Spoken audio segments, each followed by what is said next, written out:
Hello, I hope everyone is doing well. Today we're going to continue talking about professional communication and career success in the workplace and how you can communicate effectively to get that career success. So last time we talked about resumes and building that and the importance of that. And today we're going to continue with that and, not with the resumes, but we're going to continue on what happens after the resume, which is hopefully the interview. Okay. So preparing for the interview. Okay, do your research on the company. Now, and I should give this caveat that when I'm talking about this chapter, obviously it goes more for the job that, and I know I always say this, but the reason you're in college, right? None of us go to college for the fun of it. And I'm not saying that in a snarky way. I love learning, but we are in college to get a certain type of job. And so, some of these apply for the jobs that y'all might already have, the jobs that you might have on your way to getting that dream job. But, try not to think of these, the ones that apply, try not to only think of them as the future job or only that they apply for every single job. Okay. So do your research on the company. Okay. As silly as it may sound, and you're not going to know everything, right? You're not going to rattle off the mission statement during the interview. However, it is good to do your research over the company. Know about it. Know what their story is. Know where they originated. That will set you apart, that you know about the company, and it's not just, I don't know, I need somewhere to work. Even in my interviews for the restaurant business, for retail, interviews have said, what do you know about us? Okay. As silly as it may sound to think of that for a job that you're doing, until while you're working towards a bigger job, they still want to know that you have done your research over them. Okay. So that's really important. The next one is, I have my notes down here so that I don't have to turn around, y'all. It's all about convenience. Practice talking about yourself. That one might seem silly, but it is really, really important that we know how to talk about ourselves, okay? If they are talking about, if they're asking you, okay, what's your biggest strength?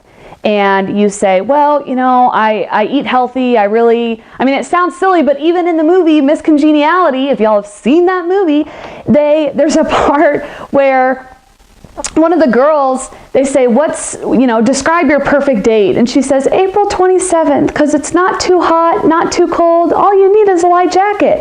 So it sounds silly, but you don't want to get caught up in being nervous or, something like that and saying something wrong when that's not what they were asking. So as weird as it may sound, practice talking about yourself. Know what your strengths are, what your weaknesses are. Know that about yourself so that you can be aware of how to articulate that. Okay? Make good decisions about what you wear and how you present yourself. And this one, I feel like it's, we talked in nonverbal and we did the article, where y'all read the articles over physical appearance, and we all know, okay, it's a big deal. But something that I see, and that every time I talk about this, a lot of students don't know this or don't, put this into perspective of, even when you're going to the jobs that are the stepping stone to the job that you want to get. So even if you're going to get an application from Foot Locker or from Chili's or wherever it may be, no, you don't need to be dressed in professional attire, but don't go in there in gym shorts or yoga pants, okay? I know it might not seem like a big deal, but let me explain this a little bit. Think about it like this. The managers that work there, it may be a stepping stone to us, and that's okay, right? However, that's their livelihood. That's their full-time job. That's their gig. So they take it seriously.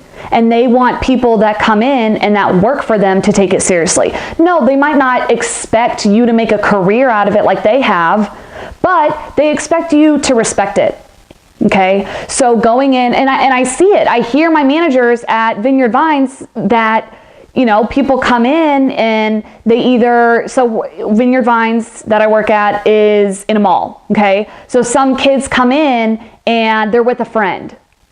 No. Okay? They come in and they have 4 other applications. Seriously, make it a little less obvious that you're just looking for a job. Okay? Again, they're realistic. They get that. This isn't a career. But it's how you present yourselves. And we've talked about the significance of first impressions and how important those are. And please do not make the mistake of thinking that, just going to get an application, just going to talk to the secretary and get information from someone. Don't think that that doesn't play into the entire perception of you as a candidate for the job. Okay, so again, it doesn't even matter. I know we all know, okay, for the interview, dress well, we got it, thanks, but still, when you go to get that job application, even if it is an in-between job that you're doing while you're in college to make money, still show the respect. They take it seriously, and they want people that show that they respect it and take it seriously as well. Okay. Engage in positive intrapersonal communication. So remember, intrapersonal communication is communication with ourselves. And as corny as it may sound, and this one is thinking more into the bigger picture of maybe a job that you really want, a job that you've been working towards. Maybe once you graduate or once you get your associates or, whatever your end result is, when you are about to be in that interview, you're going to be nervous, okay? And that's normal.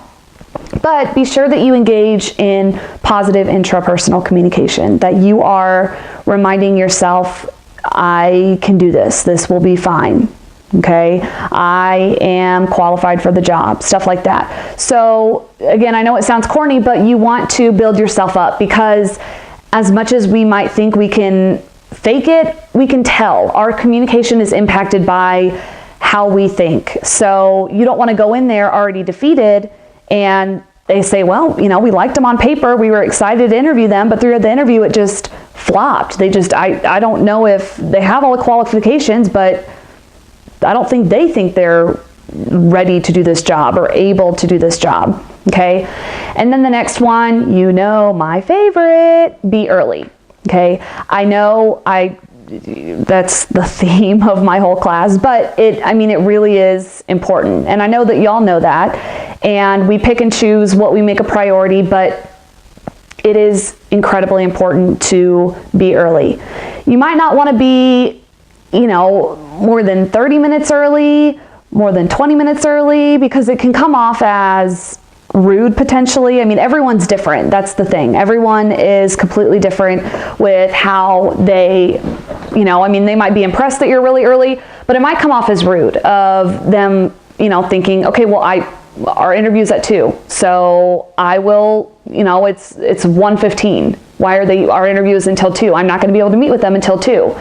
So you want to be early, but you don't want to be obnoxiously early.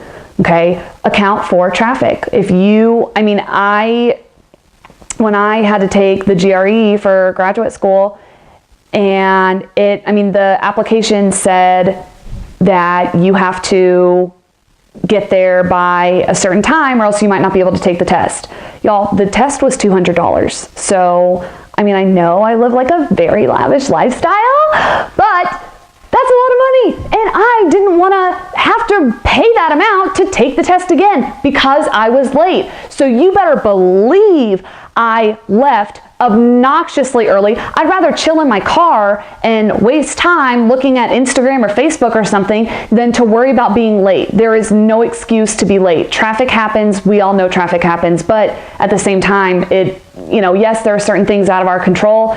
However, you want to be early. There's no excuse not to be early, okay? So let's move on to during the interview, okay? Types of interview questions. The first one is hypothetical. So y'all have probably heard of that term before, just used in everyday situations. Hypothetical. That is where they give you a hypothetical example and then they ask what you would do. Okay, so maybe hypothetically, a client isn't happy and we realize that we forgot to send them the confirmation of the order. How do you handle that? Okay, a hypothetical, a make-believe situation, what would you do? How would you handle that? Okay, the next one is leading. Leading is where the interview, the answer is kind of implied, but they want to see what you say. So it might be something such as, well, the customer is always right, correct? Or do you think otherwise? And it might be, and it sounds tricky, and it kind of is, but that type of question is they're kind of setting you up for an answer, and not that it's always going to be, oh, the answer is no, challenge it. But it might be kind of leading you towards a preconceived misconception, but they want to see how you can articulate, okay, is it or is it not? Okay.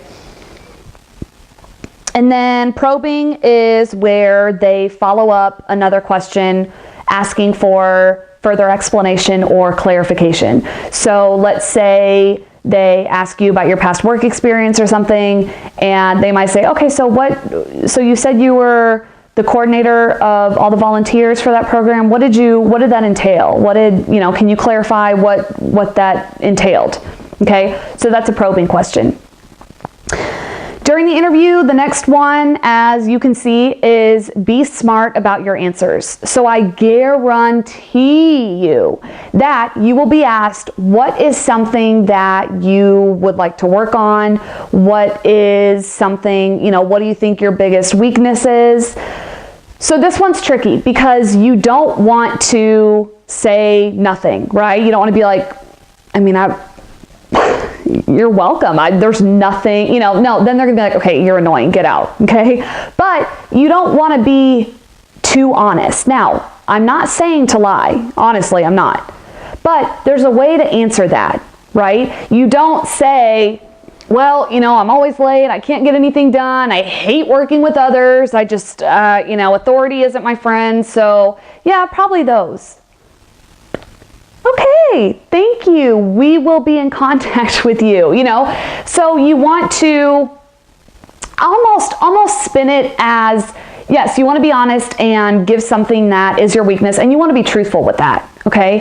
But you want to kind of frame it in a positive way. So for example, you might say, I care a lot, and I take a lot of pride in what I do, and sometimes I get frustrated when other people don't care as much as I do. Okay, so that's saying, yeah, it is a weakness. You might get frustrated with other people who don't care as much as you do about something, but oh, they're passionate. They care about things. They put their extra effort into things, okay? Another example could be maybe I love being involved, I love helping out, and sometimes I put too much on my plate, okay? Because I do love helping other people, I love staying busy, I'm very motivated, and so sometimes I need to learn to say no to the extra stuff, okay? So again, be smart about your answers. Don't lie, but don't give them a reason not to hire you. They're asking you that because, yeah, they want to see what your weakness is and they want honesty, but at the same time, don't ruin the interview for yourself, okay? Then finally, engage in positive nonverbal feedback. And that might sound obvious, but, look like you want to be there. You don't necessarily have to smile throughout the entire time, but you don't want to just be gazing at them as they're talking. Be sure you're nodding. Be sure you're standing up straight. Be sure that you are nonverbally immediate, okay? So that they see that you want to be there, that you are being attentive, that you're listening effectively, stuff like that, okay? So that's during the interview. Now, after the interview, keep things into perspective about the outcome. So a lot of times, a lot of times, and I would argue almost every time, it's a legal thing that even if a company wants to hire within, meaning they want to hire someone and promote someone that already works for the company. If they are hiring someone, I believe, and again, don't quote me on this, but I'm almost positive it's a legal thing that they have to open up the job to everyone. And when I say open up, that means they have to possibly interview a few people. They might have to post that there's a job interview, or a job opening. So what that means is you might be going in for an interview that they already know who they want. They're just doing this as a technicality. And I know that seems manipulative, and I know and I'm not saying that there might not be, situations where it's a technicality, but they're like, wow, wait, okay, we need to find a place for this person. But keep that into perspective. Don't be too hard on yourself if you don't get a job. No, don't just be like, oh, well, it was probably a technicality thing. No, be real about it, and always be striving to do better and to improve your interview skills. But don't beat yourself up over it too much, because it might have been just a technicality. And even though and you're never going to know, okay? They're not going to tell you like, we already know, okay? But regardless of whether you get the job or not, think of it as it's good practice. An interview is the type of thing that, you can do mock interviews, you can prepare, you can Google top interview questions, but every interview is somewhat different. So count it as effective practice for your interviewing skills. So be realistic about the outcome, okay? And then always, always, always, always, always send a thank you note, or at the very least, a thank you email. That is just a sign of respect. And especially with the thank you note, I know this sounds crazy because we don't, who writes physical notes. I do have a pen pal, but I'm just kidding. But seriously, it's like, okay, what? So I'm going to write a note and mail it to them when I can just shoot them an email? Yeah. Think about it, y'all. When you think about, it doesn't take a lot of time, but at the same time it does. Think about what that will communicate, that you took the time to write them a thank you note, thank you for your time, whatever, and mailed it to them, okay? If you can't do that, if you forget to do that, at the very least, send a thank you email. Now, this is not where you beg for a job. It is very concise. You might just say, hello, thank you so much. Thank them for their time. As we talk about, chronemics is huge, communication through time. So thank them for their time. I appreciate you taking out the time to meet with me. And, if you had a discussion, maybe if you bonded for the first 5 minutes over the Washington Redskins, I don't know, you can mention that. And, I look forward to hearing from you. I would love the opportunity. Thank you so much. Sincerely, whatever. Okay. So it should be concise, and it should be sent within no later than, I would say, 48 to 78 hours later after the interview. Okay. So don't wait a week. Don't, and especially when I say if you forget and then the email's fine, don't send a thank you note. I know it can take time, but I used to have, when one of my really good friends was out of college and she was applying for jobs and doing interviews, she would literally keep her thank you notes in her car, and right after the interview, she wouldn't be like creeping in the parking, like that might not be a good look. The secretary's like, they're still here, what are they doing, But seriously, right after the interview, she would go in her car and, drive off or pull over to where it wasn't weird or whatever, and she would write a thank you note so that she wouldn't forget, and she would put it in the mail that day. She would have it ready with stamps. That way they get it soon after. And it, because it's one of those things that it's easy to forget, right? Especially if you're doing several interviews, it can be easy to forget. So it shows that you're going the extra mile. And don't think of it, if you're sitting here thinking like, okay, that's sucking up. That's not really, no. And even if it is, they'll take it. And I know I've talked about stuff like that, of the additional things. It's not sucking up, it's communicating something. It's communicating that you took the time out to thank them for their time and that you respect their time. And if you think a thank you note is outdated, I'm not trying to be ageist when I say this, but think of who's probably hiring you at these big companies. Maybe millennials, maybe doubtful, probably people, ranging, and I know everyone's parents are different ages, but ranging in that generation who are kind of more of the old school than the new school. So, I cannot emphasize that enough, because I know it's something super small, but it's huge and it can set you apart, and it can be something that is paramount to you getting the job. If it's you and someone else that are neck and neck, but you went the extra mile. I know it sounds crazy, but y'all, if they're looking for a reason to set these two candidates apart that they feel are equal, that can be it. Okay? So that's the interview process. Now we're going to talk about overall success in your professional relationships. Okay? So the power of small talk. Small talk is huge. And when I say small talk, I do mean, being able to have a conversation with someone that isn't structured, just kind of oh, how's the weather or whatever. Okay. And it's very important, because sometimes it's that small talk and that, other things, but being able to have that small talk that gets you to the interview. Okay, so it's really, really important to be able to engage in small talk. And in a way, small talk is harder than an interview, because in a communication concept, or a communication format, I should say, the communication in an interview is way more structured, right? They ask a question, you answer. They ask, when it's beginning, they will indicate when it's done. With small talk, it's not really that way. Sometimes it's, okay, we're getting on the elevator, or you're at Starbucks and you get your drink and you're like, okay, well, I have to, nice talking to you. But sometimes if you're just sitting there, or how do you know when it's done? So it's important to be able to know how to engage in small talk, and it might be awkward, but it is very, very effective to be able to have short conversations with people and know how to do that well, so that you make a good impression, which leads to the next one, which is networking. Okay. Networking is everything. It really is.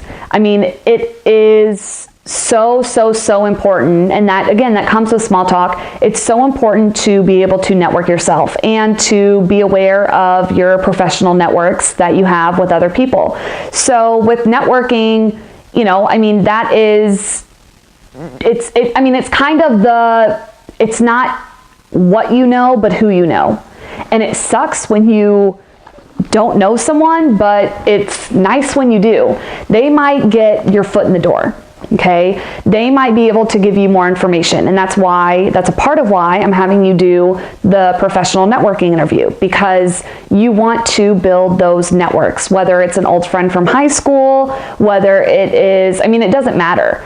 And networking often is what gets you in the door for the interview. Okay, I've even been grading at Starbucks, and people start a conversation and they see me grading, and that's something everyone can relate to, like, oh, do you teach, blah, blah, blah, and we start talking about that, and then you never, ever know who you are talking to. You never know who they might know, who they're married to, who their brother-in-law is, okay? It is a small, small world. So it's so important that y'all understand the importance of networking, because it is huge. It is huge. They can get your name in front of the person that's doing the hiring. They can even if it's just to get information, even if it's, to find out more about a company or more about a field. It might not be for an interview, but literally nothing bad can happen from networking. Nothing. Okay, so, and I'm not saying, strike up a conversation with everyone that you come in contact with and be that person, and it's not be manipulative and use people for what they can do for you, but it is important, and professionals know the importance and the overall assistance that networking can do for your professional career, because it is so important, and you never know when you're going to meet someone, who you're going to meet, who they might know. So networking is huge, and things like LinkedIn help with that. There are professional networking organizations that you can join either during college or after college, where you get to know people and they can help you with your your professional career and help you network to where you can get a job, or kind of pay it forward and help other people find a job if you're working for a company that's looking for something. So that's really, networking is huge, okay? The next one, people do business with people they like. Keep in mind that people that we are doing business with, whether it's a client, whether it is, whoever it may be, we are humans. We want people that are likable, okay? And that is very, very important. It might sound, I know some of this stuff, some of you are like, yeah, okay, whatever. But it is, I promise you, it is so true. People are people too. And people will, they don't, if you're a jerk and you are offensive when you're talking to clients, it doesn't matter if you work for the best company, or it doesn't matter if you are the top surgeon. It might not matter. If they don't want to deal with you, they don't have to, and they might not. I'm not saying all the time, but it might not matter. They might settle for a company that may not be as well known, but you know what? At least every time they meet with that person that is, their go-to for their account with them, they're not going to be insulted. Okay, that might be worth, getting a company that we can work on. They're probably just as good. Okay, I'm not saying that skills don't matter, but you can learn skills. And yeah, you can learn communication competence, but what's easier, people that are just not likable, they might not be open to, hey, when you're a little offensive when you do this or whatever. It might even be something as small as if you have effective networking and you have that regular that comes in and visits you at, when you're working behind the bar, or when you are babysitting and you're, whatever it is that y'all might do as your job right now. It could even be a professional that likes you and that is like, you know what? I know their degree isn't in this, but I want to give them a chance because I like them. And obviously the rest is up to you, right? To prove yourself from that. But that can be the foot in the door of, you know what? I like them. I want to do right by them. And that might be why they give you a chance. I know a lot of people who have gotten jobs because of someone that they know that gave them a chance, that liked them and stuck their neck out for them and let them try and prove themselves from there. Because sometimes all we need is a foot in the door. And I'm sure y'all have heard that phrase, is the foot in the door. And then the rest, as I said, is up to us to prove ourselves. But that, that can be the hardest part, is getting our foot in the door of a specific company, of a specific field. So it is, being likable is incredibly important. And it might sound, again, I know it might sound silly, but do not negate the significance that your personality can have in a job process. And I'm not saying you can get fired for being a crappy person or whatever, but it can do a lot for you, and it can help your success even when you're in the job. Okay. The small things are big things. So this is overall that, it doesn't matter if you are talking to a coworker or your boss. It doesn't matter if it's an email. The small things can be big things. Okay. Yeah. I take attendance and I have a late policy because I don't want y'all building bad habits. And I get it. I get that most jobs, you don't clock in and out, as they say, and you just kind of show up. But you know what? Your boss might not say anything, but that might be something they keep in mind as they're looking to see who they want to promote. Whoops. Okay. We build our credibility with every single thing that we do from the second we walk in the door. Just like in your classes, the second y'all walk into the door, you build your credibility with that professor. Everything you say in class, the way you act in class, if you text in class, if you sleep in class, every single thing we do builds our credibility or tarnishes it if it's a negative thing.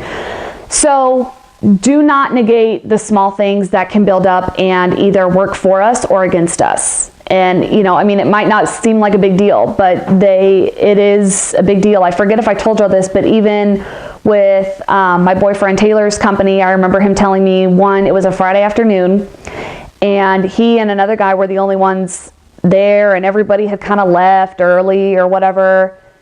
Here comes the CEO, and he looks around, and he said, where is everybody? And he and the other guy, they didn't want to rat everybody out. They were like, oh, I don't know, they might, I'm not sure. But it's, that it might seem like a small thing in the big scheme of things, but please do not think that especially your bosses and leaders don't notice the little things, such as time, such as, do you get anything that, depending on what job you're going to do, but do you submit things late? Do you carry yourself well? Are you willing to help out? Are you communicative, and do you do that effectively with your coworkers? So do not negate, even once you have the job, don't negate how those small things can add up, because that, again, it can be in a good way that they add up, or it can be in a bad way, okay? And then the last thing is, don't ever think that you are too good to do any job. I think I've worded, rarely does anyone start as CEO. And I'm not saying this to be negative. I'm not saying this to be, I don't know. But so this is important to me because I think it's a double-edged sword, and I'm doing a bad job of explaining myself. So I'll just say it. I feel like it's twofold, right? So I think that it's no surprise that a lot of people think that the millennials are entitled. And, and I can kind of see that sometimes. And just for showing up, they want, I'm here, that should be good enough. Well, no. But also, I think there is a narrative that we are told that, and I'm not saying this is necessarily wrong, but I think we are always told by society, by parents, by teachers, etc., that if you go to college, you will be successful. Okay? Again, I'm not saying that's not true. However, I think that can be a negative thing when we believe that wholeheartedly. Okay? And what I mean by that is we can have a college degree and have to work unpaid internships for a year to get knowledge and field experience. Okay? I don't want y'all struggling in ways that I have struggled and that I have seen my friends, coworkers, etc. struggle. So, I know I've told y'all that I work a retail job. Do you think it's ideal that I went back to school, I have a master's, and I work retail? No. Okay? But that's where I'm at right now. And that's, I'm working my way up as a professor, and that, it's not ideal. I'm not saying that, you need to settle for what you are. No, let that make you work hard. And, I'm not saying like, oh, you're not better than anything, as in y'all can't amount to anything. That's not what I'm saying at all. What I'm saying is, don't mistake yourself and think that right off the bat, we're going to be making that money. I have a college degree. All right, you're welcome, world. Who wants me? Because it's not all about that.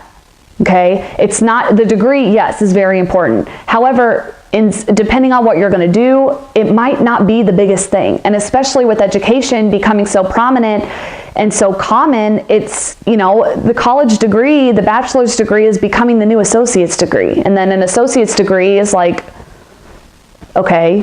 Again, I'm not saying that to offend any of you, and I hope I'm not offending any of you by explaining this, but again, I'm coming from a good place and wanting to be real with you about things that I've seen other people go through and things I've seen through me going through it.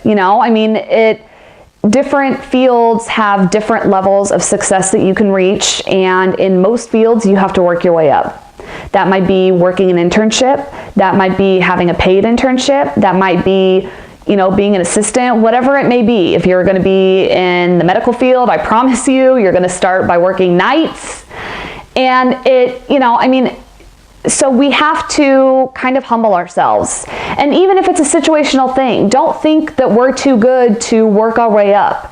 And even if it's something where it's a midlife thing and we lose our jobs, and, it is what it is. If we're working at Tom Thumb as a 45-year-old in between jobs, it's okay. All of us have a different journey to our career success, and some of it might be tough. Some might have an easy segue into that. It obviously depends on, the person, but it depends on the field a lot as well. And, I just don't want y'all to get into your, further into your education and then graduate and be mistaken by thinking that automatically, if you have a college degree, you'll be fine. You'll be set right away. No, not always.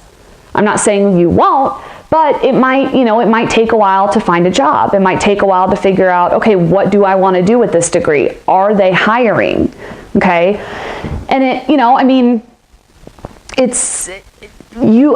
would be amazed at how many people, when you talk to people, and I'm sure y'all already have, you talk to people and kind of find out. I remember my parents telling me we had a house fire. I think I've told y'all that. And so they were at the mattress place getting new mattresses because everything in our house had smoke damage.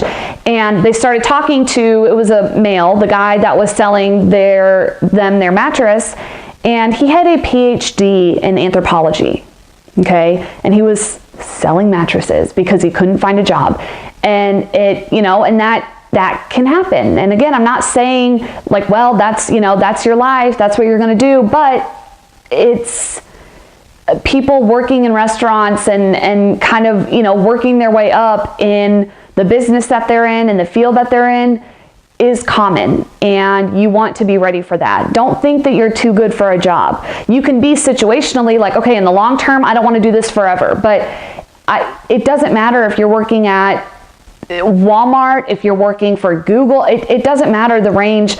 Take pride in what you do and, respect that job. Respect that you are working and have dignity in your work because, if you want to be a leader, if you want to be a manager, whatever the end result is, it takes working our way up. And you don't want to get into the mindset of that entitlement, into the mindset of, I went to college. No, that should be enough. Maybe it should, but it often isn't. We have to get experience in the field. We have to prove ourselves. We have to start at the bottom of the totem pole and work our way up. And sometimes it might take longer than we want, but very rarely do people just start out and they're set. Okay. So you want to work hard and, be sure that if you are thinking that it'll be easy, again, I don't mean this in a rude way, but we might want to humble ourselves because life can throw us on our butt. And you know what? If it does, and if we do get to a situation, like I said earlier, in life where we find ourselves living a less than ideal life with a profession that we never thought we would be stuck in, that's okay. Because every single person has their own journey to success. And it might look different for some people. It might be the same for others. There's no wrong or right time to start. Even if you drop out and then you decide to go back to school because, an education does provide stability. There are plenty of jobs that, you can't even apply without a bachelor's degree in something in general. So, I know it might not be fair but we have to have, I get that society has to have some level of value to where, and a college degree, besides the education that comes with it, can show determination, it can show perseverance, motivation, stuff like that. So, there is value in getting a degree. And just keep in mind that whatever your end result is, keep working towards it. If you are at a job, let that you're not happy at, I should say, let that be a reminder of, okay, this is why I'm in school. That's what working in the restaurant business was. It was, okay, this is a reminder because I don't want to have to do this forever. It's not for me. I'm not negating the benefit that can come from waiting tables. I learned a lot, but for me personally, that wasn't my end result. That wasn't my passion. So it was good while it lasted, but that was a good reminder for me, okay, this is why I am in school. So when I say don't think that you're too good for any job, again, I want to emphasize I'm not saying, well, you need to be put in your place, but keep in mind that, you don't want to be humbled by life. You don't want something to happen and for you to look around and be miserable and mad because you're better than that. Maybe you are, but if that's where we are in life, then all we can do is make the best of it. And we want to have realistic, or I want for you to have realistic expectations when you get out of college or when you get your associates, whatever your end result is, whether it's an associate's, whether it's a bachelor's, whether it's a master's, a doctorate, law school, whatever. Success can come in very different ways and in a very different time period, depending on what you're doing. So don't get caught up in thinking that you are too good to do any job and that, we graduated and I have a degree, so I should be set, because that is, it's not always the case. And I've learned that for myself. And not that I was entitled, but, it's been tough to realize, wow, college professors don't make hardly anything. I don't make as much. I don't make near as much as elementary school teachers, middle school, high school teachers. A lot of people hear college professor and they're impressed. I do not make as much as even the teachers that everyone already knows don't make a lot of money. So it's, but you want to be happy with what you do, because that's the paramount of life. If you are miserable in your job, think about how much time that you spend at your job if you work full time. If you don't, think about your parents or your friends, anyone that you know that works full time. We spend a lot of time at our jobs and it takes up a big portion of our life. So you want to do what makes you happy. Okay? So keep in mind, you are going to answer the question or questions on Canvas in order to get attendance for Friday's class. So if you need to rewatch this, you can. Okay. Okay, so I thought it would be cool for y'all to hear my dad, and if you weren't here on Wednesday, then you don't know who this is and you missed out. But for those of you who were, you heard him talk. But, I've talked a lot about other people's experience, and I like to get inside information about the real world for y'all besides what you can find. So I figured it'd be cool to do a quick little question answer thing with my dad. Hello, how are you? The old father. Okay, so you've actually, Dad, will you briefly talk about, for people who weren't there on Wednesday that skipped class, what your business experience is? My business experience is, I've been in the construction business and have been very much involved with that. For the past 20 years, I've been in sales and marketing, doing business with people, high dollar, high level consulting on iconic buildings all over the world, really. We've done business in probably 9 different continents, a dozen countries, of which I've traveled to a lot of them. And so I've got a lot of broad experience and interviewing and people and things like that, I guess. Okay, cool. So I was thinking it could be cool. And by the way, y'all, I haven't told him what we talked about. So if he repeats something, I'm not running the show. I'm just letting him go off. So if you had to give my students overall, bigger picture, three tips or 3 of the most important things for the interview, whether it's before, whether it's after, whether it's during, what do you think the 3 biggest things, advice you would give them? It's funny. It's a good question because it could be 30, but I'll bring it to 3, which is, and this is going to be so fundamentally simple. Number 1, be on time. Be on time and be ready. I didn't tell him to say that, y'all. There's nothing worse than being on time, because what's happening in your interview is that first impression is the lasting impression. That's the thing by which they're going to gauge you on as to how you're going to be every other day that you come in or come in late.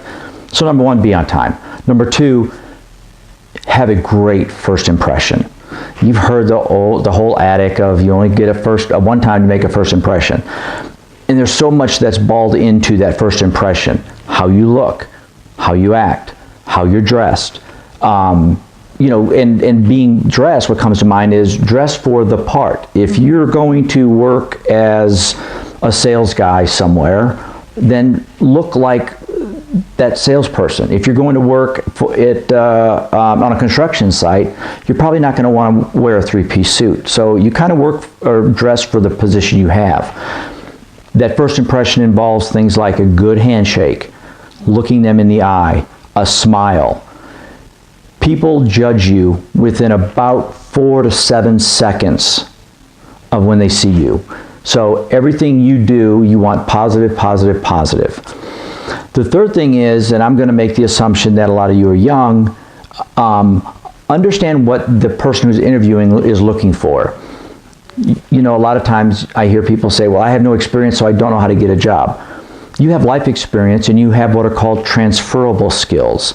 So if you're always on time, you always work hard, you're always a positive person, you've got a great attitude. Things like that, believe it or not, those are transferable. They're very transferable. If you were in a lot of government activities in school, if you were in a lot of outside activities out of school, that person who's interviewing you has got some very fundamental basic questions. Number 1, am I going to like them? Number 2, what value will they bring to this job in time?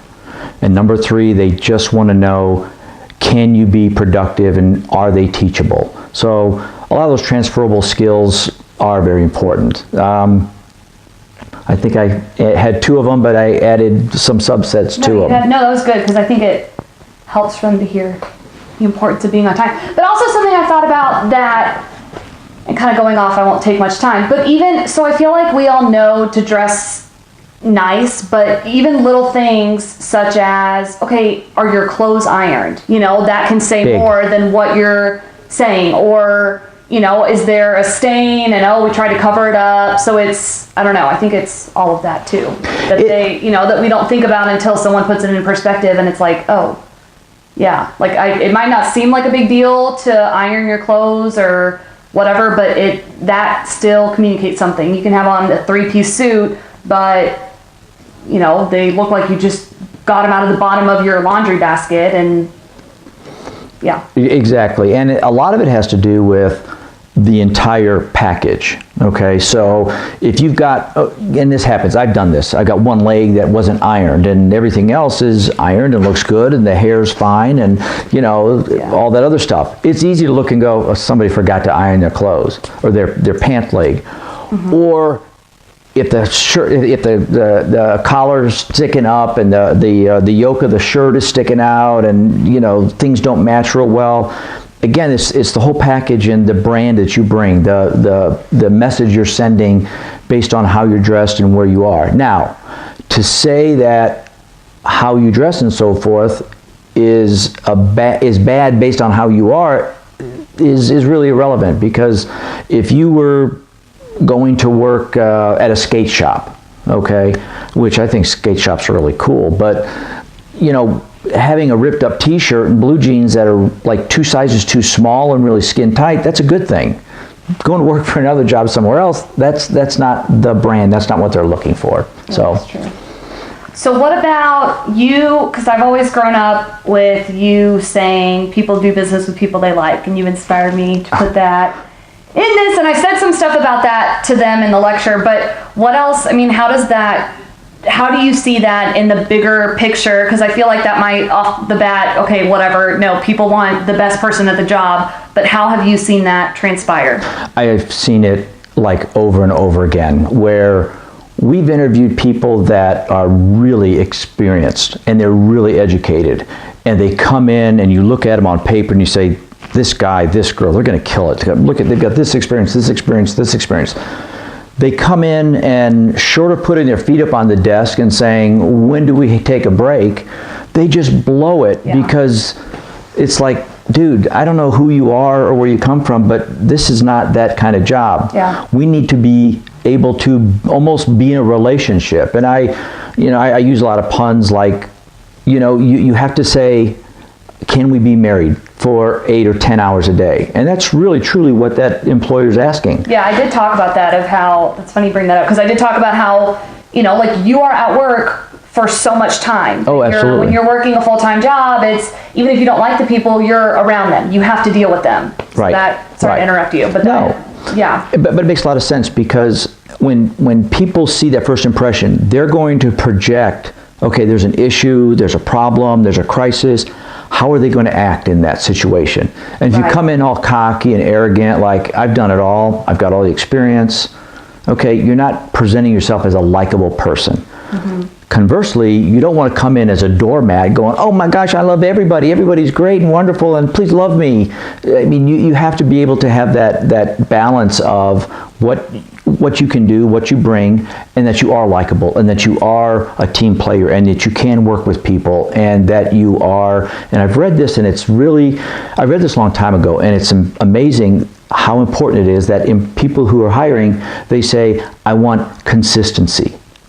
Yeah. And I want to be able to know that they're consistently on time, they're consistently here, they stay late if something needs to be done, or whatever, but they like the fact that they're consistent. And I've noticed that we've gone through, believe it or not, several receptionists. I mean, it's not a great paying job, but once or twice a week, the new girl, where's she at? Well, she called in sick. Okay, interesting, yeah. And we've got a girl now that is every day, 7:45, she's there, she stays there till 5:15, 5. And I was thinking about this the other day. I said, when you don't notice something's wrong, that's the consistency that you're looking for. Yeah. So those are kind of some of the things that are big picture, I would think. Okay. Anything else? Bigger picture, anything through your experience of, we talked about like networking, small talk, they're doing their elevator speech for their final, so they know all about that. Well, if you want to, I know I've talked to you about that. If you want to give any other advice for them, even advice on how to figure out their story, how to figure out, advice, because they're going to give their elevator speech for their final, and they'll already see this. So any advice for creating their elevator speech? Yes, a couple things. Basic advice, whether you're networking, you're in a job interview, you're in a relationship, or you just want to meet somebody, ask questions. And ask questions that you are genuinely interested in them. Because many times we ask questions because we want to know for ourselves. For our own knowledge. And you may ask, how would, I'm interested in what you're doing, how would I do that? Or, just even ask the basic fundamental questions. And someone in this room has heard this before, but people who's ever asking the questions, controlling the conversation. And not that you're all about control, but, you're in an interview, you're in a networking situation, you are whatever in life. When you're asking those questions, you're able to guide the conversation and still bring value to the conversation to that person, number one. Number two is your elevator speech. Keep it simple. Have emotion in it. Mm-hmm. And, part of my elevator speech goes, when I was 13 years old, I start by saying, I'm one of 9 children. When I was 13 years old, my parents put a room addition on the home. The summer they did that, I fell in love with the construction business, and I've been in it ever since. I only share that with you because there's an emotional part of that. There's a connection of 13 years old, construction, and he's still doing this. So bring your heart to your elevator speech, because people want to know what's inside, not just how great and wonderful you are. So awesome. Well, thanks. Y'all have a great day. Be sure you answer the questions on Canvas. So you get attendance for being there on Friday. Good luck with your finals. I will be emailing you. Remember, y'all's final is the last day. So that's all I've got. Bye. Thank you. Bye. Bye.